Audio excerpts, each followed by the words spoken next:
بسم اللہ الرحمن الرحیم۔ قرآن بخشنے کا طریقہ، کیونکہ رمضان کا اختتام چل رہا ہے اور ماشاءاللہ بہت سارے حضرات، بہت ساری عورتیں قرآن کریم پڑھتے ہیں اور پڑھتی ہیں، اور قرآن کریم پڑھنے کے بعد قرآن کریم کو بخشتے ہیں۔ جو مرحومین دنیا سے جا چکے ہیں، ہمارے والدین یا جو ہے اعزا قارب، تو ان کو بخشتے ہیں۔ تو کچھ لوگ یہ سوچتے ہیں کہ بخشنا کوئی ایک مشکل کام ہے، اس لیے کسی عالم کے پاس جاتے ہیں، کسی مفتی کے پاس جاتے ہیں، کسی امام کے پاس جاتے ہیں، ہمارا قرآن کریم بخش دو۔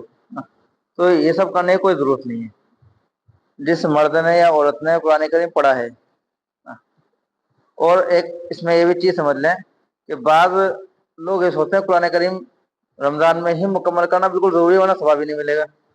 ایسا نہیں ہے، بلکہ بہتر تو یہ قرآن کریم رمضان کریم میں مکمل ہو جائے، اور رمضان میں بلکہ ایک سے زیادہ دو تین جتنے پڑھ سکیں اتنی بہتر ہے۔ لیکن اگر کسی مشغولی کی وجہ سے ہم قرآن کریم رمضان میں مکمل نہیں کر پائے، تو کچھ لوگ ایسا کرتے ہیں جی میرا ایک بار تم پڑھ دینا، تم پڑھ دینا، تم پڑھ دینا۔ اس تکلف کرنے کی کوئی ضرورت نہیں ہے، کیونکہ آپ کو ثواب اتنا ملے گا جتنا آپ نے پڑھا ہے۔ اور اس طرح بھی کوئی قرآن کریم آپ کو مکمل نہیں ہوگا، وہ تو ان لوگوں کا ہوگا جنہوں نے اس قرآن کریم کو پڑھا ہے۔ تو آپ اس کی ٹینشن نہ لیں۔ اب قرآن کریم کسی مشغولی کی وجہ سے، کسی وجہ سے رہ گیا، کوشش تو کریں کہ خود ہی مکمل کر لیں، لیکن اگر نہیں ہو پایا تو کوئی بات نہیں، اس کو رمضان کے بعد مکمل کریں۔ آپ سوچیں کہ رمضان میں مجھے بخشنا ہے، تو جتنا پڑھا اتنا بخش دیں۔ بخشنے کے لیے پورا قرآن کریم مکمل کرنا ضروری نہیں ہے، کیونکہ جتنا ہم نے پڑھا ہے اتنا ہی بخش دیں، کوئی حرج نہیں، وہ انشاءاللہ وہاں تک پہنچ جائے گا جس کے لیے آپ بخش رہے ہیں، اس کو انشاءاللہ پہنچ جائے گا۔ ایک بات، اس لیے کسی کا قرآن کریم اگر رمضان میں مکمل نہ ہو تو ٹینشن نہ لیں، کوشش تو کر لیں پورا کرنے کی نا۔